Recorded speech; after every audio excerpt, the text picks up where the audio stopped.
Yo, what's do? What it do? Your boy Kenny Ken Adventures. Yeah, I like to get straight to the point, so I might just get straight to the point. You know what I'm saying?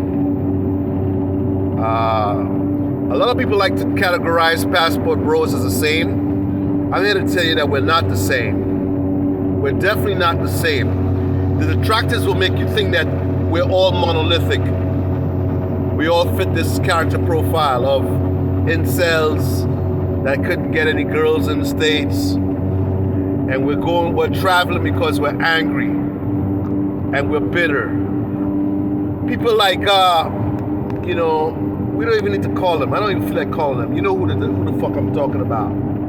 There's a whole bunch of them. There's even new ones, new characters on the scene. I ain't gonna mention them, but you know who I'm talking about. You know who I'm talking about, who some of these characters are.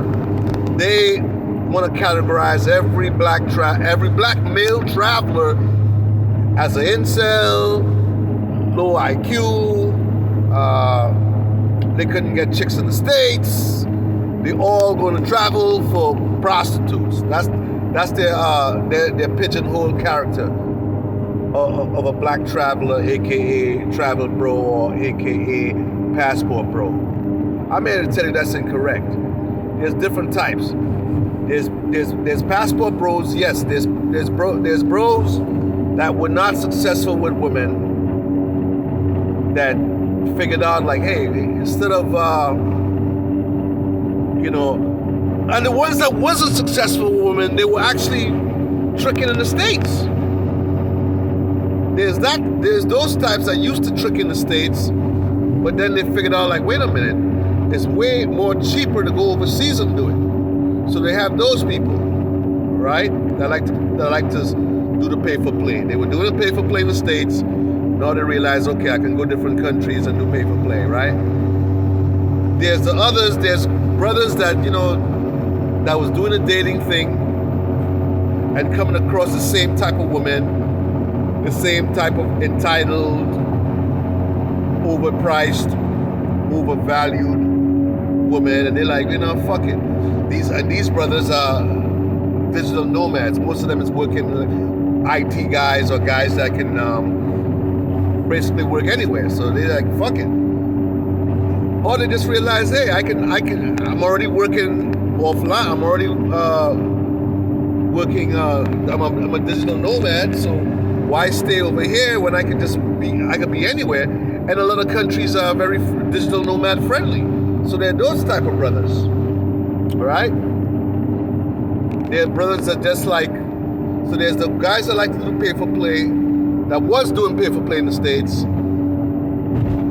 that realize it's cheaper overseas, and they get more bang for their buck, plus they get to see other sites when they feel like it. They got those types. Then they got the IT guys, like, the ones that just want to they want to explore their dating options. There's those types. And then there's just men in general that just generally like to travel. A lot of people in the community now want to say that they're not passport bros because the stigma is getting so negative now that they don't want to be associated with it. But when I say passport bro, I'm meaning black men that travel. So that's what we say when we say passport bro. But basically, you can't be shamed. You can't let these detractors shame you. You know why? Most of these detractors, it's like they're like I told you guys in another video. It's coming from all angles. The feminist movement, and you notice a lot of like different races of women is joining in the chorus. You had that Asian KKK lady that came in there and was attacking brothers. Who the fuck is this fucking fat broad? Hit the wall, she doesn't hit the wall. Who gives a fuck about what she talking about? Now I seen another video with some white broad that's, trying to, come with the same feminist talking points. And a lot of sisters is promoting them. A lot of black women is promoting them, thinking that these bitches, because they're saying what you want to hear. Did you listen to that Asian woman, what she was saying? She's saying, that she's basically a cookie. No, she's a, what do they call it? What do they call Asians that think they're white? There's a name for that. I forget what that shit is called. But she's an Asian that thinks she's white. So to you women out there, she doesn't even like you. She said that she grew up in a redneck. I forget where she said she was from, but she's a redneck. She's an Asian redneck, so she doesn't like you any fucking way.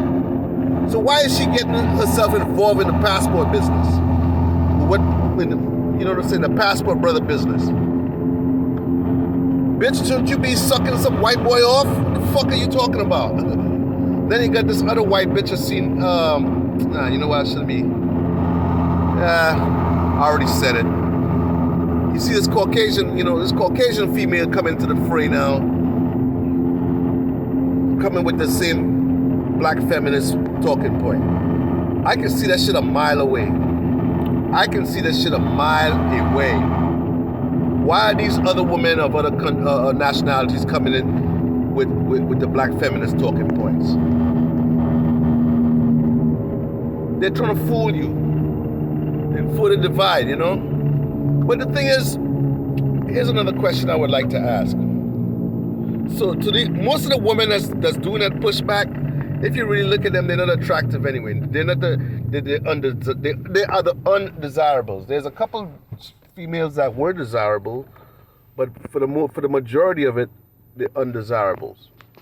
So, you know, they can yap on TikTok all day. Your opinions don't matter because brothers wasn't going to be looking your way anyway. And you just mad that, but you know what it is that, you know, they were still getting play because the dating dynamic is so fucking, it's so unbalanced. You know, like we said, they can be entitled because it's so, you know what I'm saying? It's really a drought out here. It's really a drought. So they can be unbalanced and talk that entitled shit. You can have 5s and 4s talking that type of talk because they're still getting banged out.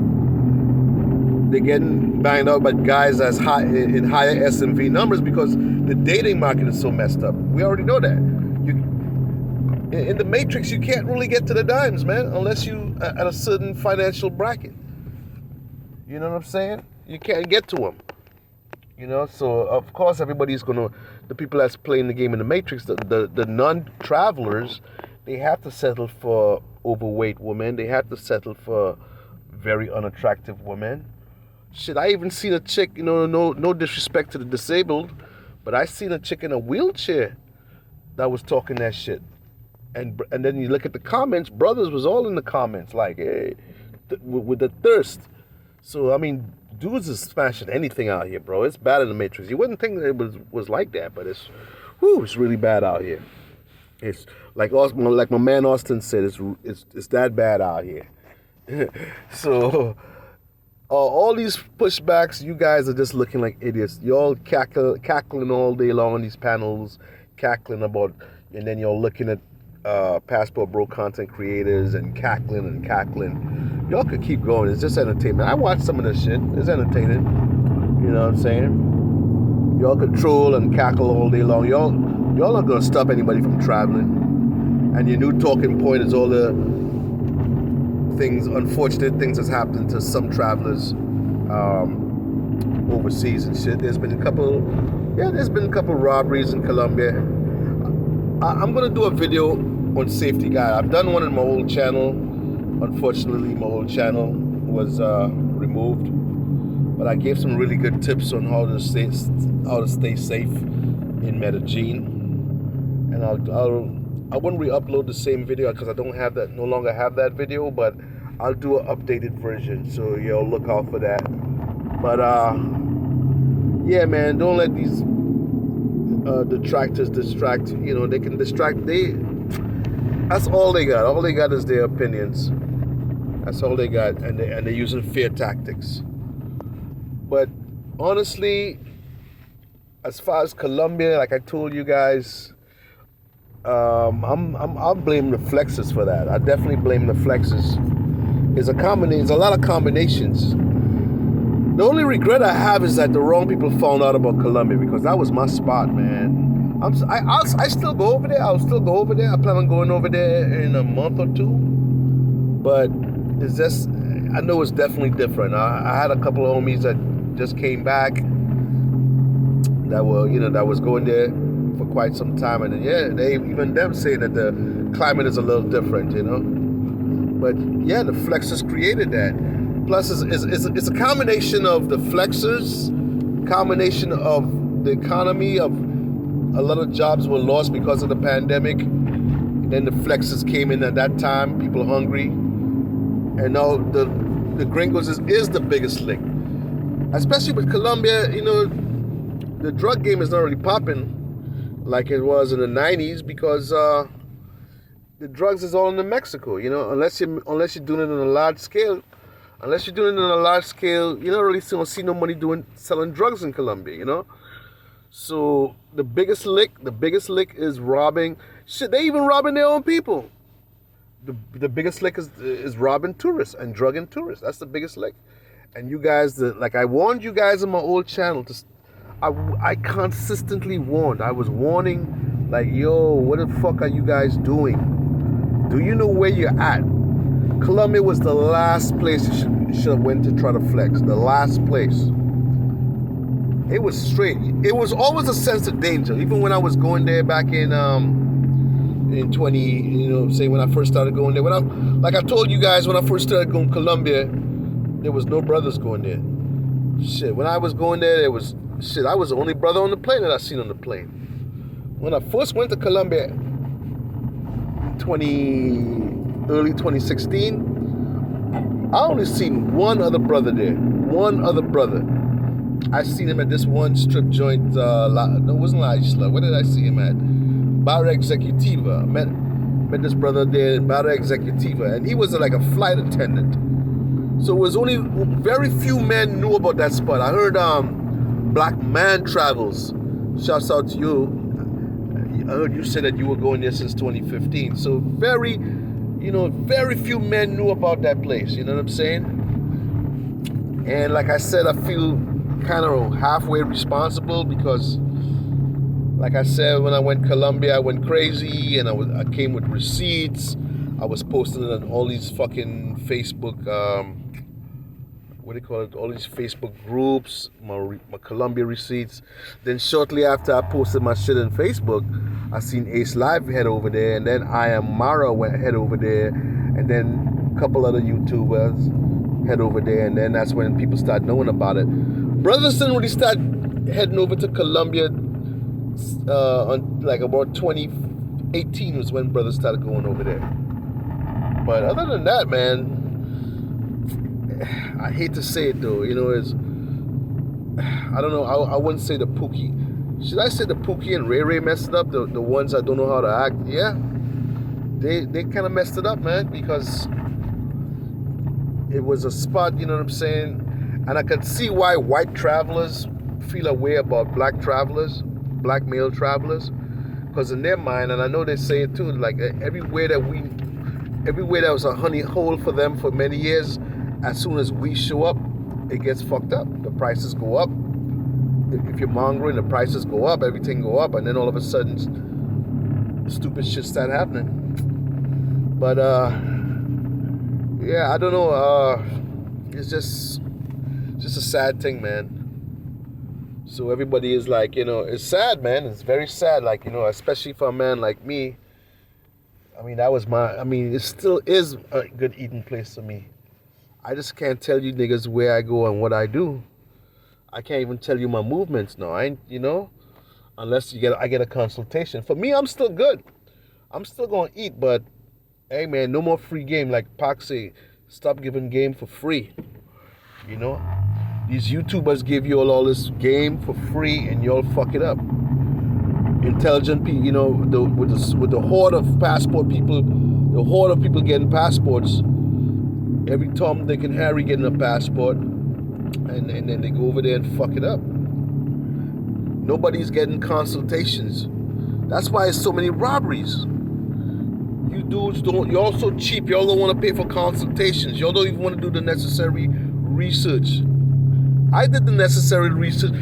It was always danger there. Colombia didn't just start getting dangerous. It was always a sense of danger. It's always been a dangerous country. The same people that's scoping and drugging and robbing, they were always there. But Colombia is a place that you have to go, you have to move in silence. That's what people don't understand. You can't just go there and be loud. When I say loud, meaning that flashy. Oh, you got this, and no, man. When I go there, you have to be. I was always moving incognito. They didn't know about me. I just, they see me, and I made a good representation, man. When I was there in the early days, I represented black men very well. You know what I'm saying? I know I did. I represented black men very well. And that's how you gotta do it, man. Like wherever we go as black men, you are the representation. So if you represent yourself well, you represent the next like if you treat people good and you move sensible, you build respect, the next black man that they run into, you're gonna get that love. Like, oh man, the last black, because you gotta think that's how it goes in some of these countries, some of these new places. Like when I was going there, yeah, they have black people there, right? They have black Colombians, but they're not familiar with black Americans or me, West Indians or whatever. They're not familiar with us. So I represented. I knew that I had to conduct myself a certain way. I was respectful and I was cool. You know what I'm saying? I wasn't like an asshole and shit. But a lot of times, you only hear one side of the story when it comes to these drugging and robbing. You don't know what type of situation this guy, you know what I'm saying? Like I heard a show today from a detractor. I ain't gonna mention your name, but I will give him credit for a point he made. I give everybody credit. I give everyone credit. This one detractor that I've mentioned many times, he had a good point about something.